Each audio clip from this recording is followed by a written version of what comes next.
નમસ્કાર મિત્રો, આપણું સ્વાગત છે ખેડૂત વિકાસ યુટ્યુબ ચેનલમાં। મિત્રો, આજના આ વિડીયોની અંદર આપણે હવે ડુંગળીના ભાવ કઈ રીતના જોવા મળી શકે છે, ડુંગળીના ભાવને લઈ રાહતના સમાચાર અને શું ડુંગળી 1000ને પાર થશે કે નહીં તેના વિશે સંપૂર્ણ માહિતી મેળવશું। તેથી ખાસ વિડીયોમાં અંત સુધી બન્યા રહેજો। ઉપરાંત વિડીયો પસંદ આવે તો લાઇક કરી દેજો અને અમારી ચેનલમાં જો તમે નવા હોય તો ખાસ મિત્રો ચેનલને સબસ્ક્રાઈબ કરી નાખજો, જેથી દરરોજના જે તાજા ડુંગળીના વિડીયો છે તમારા સુધી સૌથી પહેલાં પહોંચતા રહે।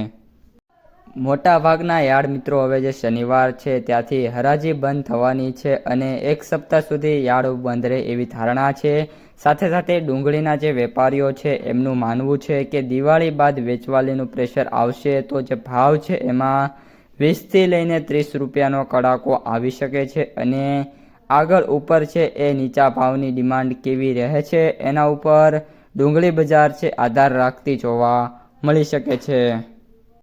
આ ઉપરાંત દિવાળીના તહેવાર પહેલાં ડુંગળીની બજારમાં ભાવની વાત કરીએ તો સ્ટેબલ જોવા મળી રહ્યા છે અને આવકમાં પણ કોઈ ખાસ વધારો મિત્રો જોવા નથી મળી રહ્યો। દિવાળીના સપ્તાહમાં પણ હવે મિત્રો વાળ નથી અને ખેડૂતો હવે તહેવારમાં પડી ગયા હોય એ રીતનું લાગી રહ્યું છે, જેના લીધે જે ડુંગળી છે એ પણ માર્કેટ યાર્ડોમાં ખૂબ જ ઓછી જોવા મળી શકે છે અને તેના પગલે ડિમાન્ડ છે એ પણ મિત્રો ખૂબ જ ઓછી જોવા મળી રહી છે। મહુવામાં લાલ ડુંગળીની વાત કરીએ તો 4500 કટાની આવક હતી અને ભાવની વાત કરીએ તો ₹63થી લઈને 302 રૂપિયા સુધીના જોવા મળ્યા છે।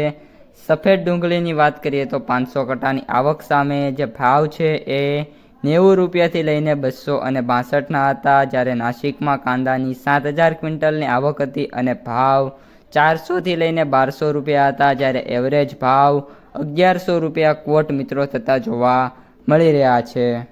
અને મિત્રો ખાસ હવે જે મિત્રોનો પ્રશ્ન છે કે ડુંગળીના ભાવ 1000 થશે કે નહીં, તો અત્યારની મિત્રો જે ડિમાન્ડ છે એ પગલે અને જે ઉત્પાદન છે એની ક્વોલિટી જોઈને 1000 રૂપિયા ડુંગળી થાય એ રીતની હાલ કોઈ પોસિબિલિટી નથી, પરંતુ જેમ જેમ દિવસો જતા જશે અને દિવાળી બાદ માર્કેટ કઈ રીતનું ઓપન થાય છે એના ઉપર બજાર આધાર રાખશે। તો મિત્રો આજના વિડીયોમાં આટલું જ। વિડીયો પસંદ આવ્યો હોય તો લાઇક શેર સબસ્ક્રાઈબ કરી દેજો અને જે તમારા મિત્રો છે એમને આ વિડીયો શેર કરી દેજો, જેથી એમને પણ ડુંગળી બજારની માહિતી મળી જાય। અસ્તુ, જય હિન્દ।